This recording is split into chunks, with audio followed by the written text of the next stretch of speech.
یہاں مفسرین نے ایک بات لکھی ہے اس آیت کے تحت کہ فرمایا جو زمین پہ چلنے والا ہے اس کا رزق اللہ کے ذمے. فرماتے ہیں کہ یہ اللہ نے ہماری عقل کے مطابق ہم سے بات کی ہے، ورنہ آسمانوں میں جتنی مخلوق ہے رزق اس کا بھی اللہ کے ذمے ہی ہے.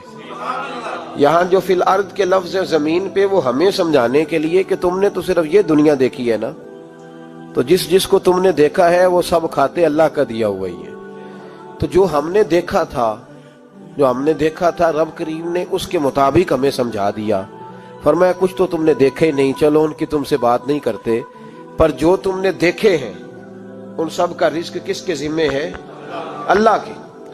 میرے محبوب کریم علیہ الصلوۃ والسلام نے فرمایا اللہ پہ بھروسہ رکھ کے سویرے نکل جانا رزق کی تلاش میں. کس پہ بھروسہ رکھنا ہے؟ نکلنا تمہارے ذمے ہے. یہ نہ کہنا کہ گھر بیٹھوں گا تو یہیں آئے گا، نکلنا تمہاری ذمہ داری ہے. جتنی ذمہ داری ہے وہ پوری کرنا. اللہ پہ بھروسہ کر کے نکل جانا تمہاری ذمہ داری ہے. رب کا ذمہ ہے تمہیں رزق دینا، وہ ضرور تمہیں رزق پہنچائے گا. یا رسول اللہ صلی اللہ علیہ وسلم کس طرح پہنچے گا؟ تو ذرا حضور کے لفظوں کا حسن بھی دیکھیے. نبی پاک صلی اللہ علیہ وسلم نے فرمایا جس طرح موت تمہیں ڈھونڈ لیتی ہے نا کہ تم کہاں موجود ہو، جب وقت آتا ہے تو انسان پاکستان میں ہو تب بھی آ جاتا ہے، جدہ میں ہو تب بھی آ جاتا ہے، مکہ میں ہو یا مدینہ طیبہ میں وقت پھر بھی آ جاتا ہے. فرمایا جس طرح موت تم جہاں بھی ہو تم تک پہنچ جاتی ہے نا، اس طرح تمہارا رزق بھی تم جہاں موجود ہوتے ہو اللہ وہاں پہنچا دیتا ہے. تو یا رسول اللہ صلی اللہ علیہ وسلم کس انداز میں؟ تو فرمایا نکل جانا تمہاری ذمہ داری ہے.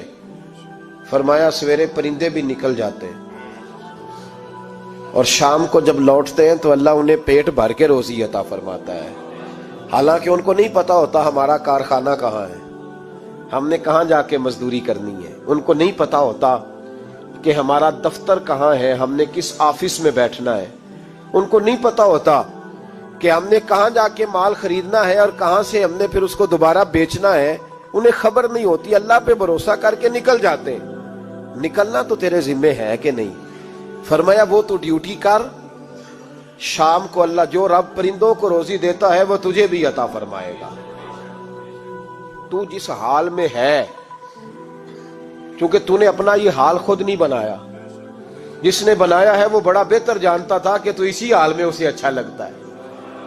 تو اسے اسی حال میں، ایک بزرگ تھے تو ان کی طبیعت بڑی علیل ہو گئی، بیمار ہو گئے، تو اللہ نے آزمائش دی تو کیڑے پڑ گئے وجود میں. ایک کیڑا یہاں سے کھا رہا تھا، اللہ والے بڑے راضی رہتے ہیں اس کی رضا پہ. تو کیڑا یہاں کھا رہا تھا تو نیچے گر گیا، تو بابا جی نے اٹھا کے پھر وہاں رکھ لیا. کہنے لگے جب اس نے تیری ڈیوٹی مجھے کھانے کی لگائی ہے تو میں اس بات پہ راضی ہوں، تو نیچے کیوں گرتا ہے؟ بس ٹھیک ہے کھا، جب اس نے تجھے ڈیوٹی جو تیری لگائی ہے. سالبہ بن عبد الرحمن ایک صحابی تھے، سالبہ غالباً نبی پاک صلی اللہ علیہ وسلم کی خدمت میں آئے. کہنے لگے یا رسول اللہ صلی اللہ علیہ وسلم غربت بڑی ہے، میرے لیے دعا کریں اللہ زیادہ مال دے. تو محبوب صلی اللہ علیہ وسلم نے فرمایا تو جس حال میں اچھا ہے وہ تیرے لیے بہتر ہے، جس میں تو ہے وہی حال تیرے لیے. مشکل ہے نا یہ جواب سننا. یا رسول اللہ صلی اللہ علیہ وسلم دعا کر دے. تو محبوب نے کیا فرمایا؟ فرمایا تو جس حال میں ہے نا وہ حال تیرے لیے بہتر ہے، اسی میں رہ. کہ نہیں حضور دعا کریں. فرمایا سالبہ تو باز آ جا. حضور دعا کریں. فرمایا تو باز آ جا. 2-3 دفعہ کا ضد کی. محبوب نے فرمایا جا پھر اللہ تجھے زیادہ پیسے دے گا. چند بکریاں خریدی، اتنی برکت ہوئی کہ بکریوں کے ریوڑ بن گئے. پھر کچھ بکریاں بیچ کے گائے خرید لی، ان کے بھی ریوڑ ہو گئے. پھر کچھ اونٹنیاں لے لی، ریوڑ ہی ریوڑ. پہلے 5 وقت مسجد میں آتے تھے، اب فجر اور عشاء رہ گئی. پھر مال زیادہ ہوا تو مدینے شہر میں کوئی جگہ ہی نہیں، مدینے سے باہر حویلی خریدی، پھر جمعہ ہی رہ گیا. جمعے کے جمعے آتے. زکوٰۃ کا حکم آیا. میرے نبی کریم علیہ السلام نے حضرت ابو ہریرہ کو بھیجا. فرمایا جا اسے کہہ تیری زکوٰۃ بنتی ہے 2.5%. تو سالبہ کے پاس حضور نے پیغام بھیجا. پہلے تو کہا تیرے لیے بہتر نہیں مال. جب اصرار کیا تو بڑی برکت ہو گئی، بڑا آیا تو فرمایا زکوٰۃ دے.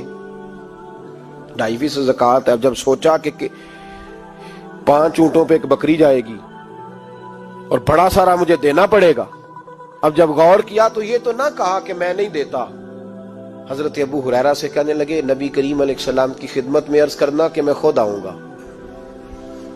حضرت ابو ہریرہ نے آ کے عرض کی یا رسول اللہ صلی اللہ تعالی علیہ وسلم، حضور وہ کہتے تھے میں خود آؤں گا۔ تو کہتے ہیں محبوب نے ٹھنڈی سانس لی، فرمایا اسے کہا تھا کہ تیرے لیے مال بہتر نہیں، اب ہلاک ہو گیا، ہائے افسوس ہلاک ہو گیا۔ ان کو بھی تھوڑی دیر کے بعد احساس ہوا کہ یہ میں نے کیا کیا، نبی پاک کو ہی کہہ دیا نہیں ہے، حضور کو کہہ دیا بعد میں آؤں گا۔ اب دوڑے آئے، عرض کی حضور میں سارا کچھ لے کے آیا ہوں، قبول کر لیں۔ محبوب نے فرمایا گویا بلال حبشی کی خشک کھجور بھی قبول ہے، اور صہیب رومی ایک اٹی بان کی لائے تو وہ بھی قبول ہے، اور عمار بن یاسر اور مصعب بن عمیر اگر 2 دینار دے جائیں اور کوئی پرانا جوڑا کسی سپاہی کے لیے چھوڑ جائے تو وہ بھی قبول ہے، لیکن تو اپنا لاکھوں لے کے چلا جا، تیرا کوئی نہیں قبول، معاف کر دیں۔ فرمایا جا معاف کیا، پر پیسے لے کے نہ آنا۔ اگلے سال پھر آئے، بندے ہوئے ہاتھ ہے، محبوبہ میں دولت کا کیا کروں گا، آگ لگانی ہے، قبول کر لیں۔ فرمایا تو لے جا، تیرا نہیں قبول، گرا جو ان کی نگاہ سے وہ سنبھل نہیں سکتا۔ حضور نے وصال ظاہری کیا تو جناب صدیق اکبر کے پاس آئے، لاکھوں کا مال، ابو بکر قبول کر لو۔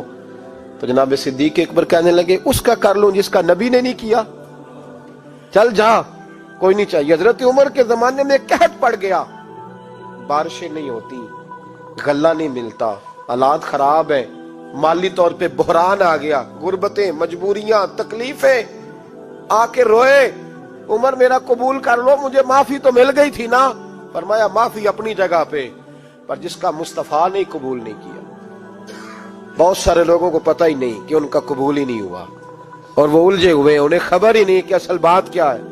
فرمایا جس کا مصطفیٰ کریم نے قبول نہیں کیا، اب ہیرے اور جواہرات بھی لے کے آئے تو بھوکے مریں گے، پر اس کا قبول، اس بات پہ راضی رہو اس حال میں اللہ نے رکھا ہوا ہے، اس حال میں راضی رہو۔ یہ جو مصیبت ہے نا دیکھنی کہ وہ بھی میرے پاس، تمہیں کیا پتا، کبھی پوچھ تو صحیح اس سے وہ کس مصیبت کا شکار ہے، جو مالی طور پہ بڑا امیر ہے، تو اس کی طرف دیکھ کے اپنا دل برا کرتا ہے۔ بس جس حال میں رب نے رکھا ہے اس حال میں رہ۔ حضرت عثمان غنی کے زمانے میں تو وہ وصال کر گئے، لیکن بھائی تو جس حال میں تیرا رب تجھے رکھتا ہے اس حال میں رہ، تیری مالی پریشانیاں ختم ہو جائیں گی۔ امام شافعی فرماتے ہیں جن گھروں میں لوگ فجر کی نماز کے وقت سوئے ہوتے ہیں ان گھروں میں رزق نہیں آتا۔ آپ فرماتے ہیں فجر کا وقت اللہ کے دینے کا وقت ہے، اس وقت اللہ بانٹتا ہے۔ حضور صلی اللہ علیہ وسلم کا فرمان ہے نا حدیث میں کہ تہجد کے وقت اللہ پہلے آسمان پہ نزول جلال فرماتا ہے جو اس کی شان کے لائق ہے تہجد کے وقت، اور وہ کہتا ہے مانگو میں تمہیں عطا کروں گا۔ لینے کی باری آئے تو بندہ سمیٹ سماٹ کے اندر گھس جائے۔ ہمارے ہاں یہ ہوتا ہے کہ عشاء کے بعد بچے بیٹھتے ہیں موبائل لے کے، تہجد کا وقت آتا ہے تو ان کی آنکھیں بند ہونی شروع ہوتی ہیں، تو لینے کے وقت تو سویا تھا، تیرا مسئلہ کیسے حل ہوگا؟ بھائی جب کوئی آدمی خیرات بانٹ رہا ہو تو جو پیالہ پیچھے کر لے اسے ملے گا؟ کہتے اس وقت آنا جب میں بانٹ رہا تھا، اب تو کدھر آ گیا ہے؟ مثال دے رہا ہوں۔ تو فجر کا وقت مانگنے کا ہے، تو ساری رات تو گزر گئی گیمیں کھیلتے، ٹی وی دیکھتے، اور جو لینے کا وقت تھا تو سو گیا، تو کیسے آئے گا تیرے پاس؟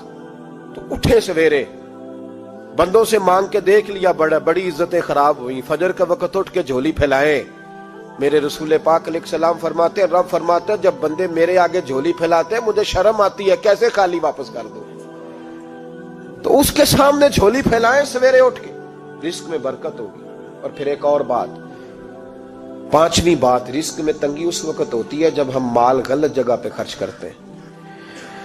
اللہ مال دیتا ہے اپنے فضل سے، اور جب ہم اسے ضائع کریں، مثال دیتا ہوں، میرے پاس ایک شخص نے آ کے کہا حضرت جی بچی کی شادی ہے، یا میرا گھر میں کوئی بیمار ہے، یا بڑی آزمائش ہے، 10,000 کی ضرورت ہے، میں نے تھما دیا اس کو، پھر مجھے بعد میں پتا چلا کہ اوہو وہ تو عیاشی کر رہا ہے پیسوں سے، وہ تو چلا گیا کہیں گھومنے اور فلاں ہوٹل میں، مہنگے ہوٹل میں بیٹھ کے کھانا کھا لیا، تو میرے دل پہ کیا گزرے گی اس شخص کے بارے میں؟ بلا مثال و بلا تشبیہ سمجھانے کے لیے اللہ نے مال دیا فضل سے، اور اگر عیاشیوں میں لگا دیا۔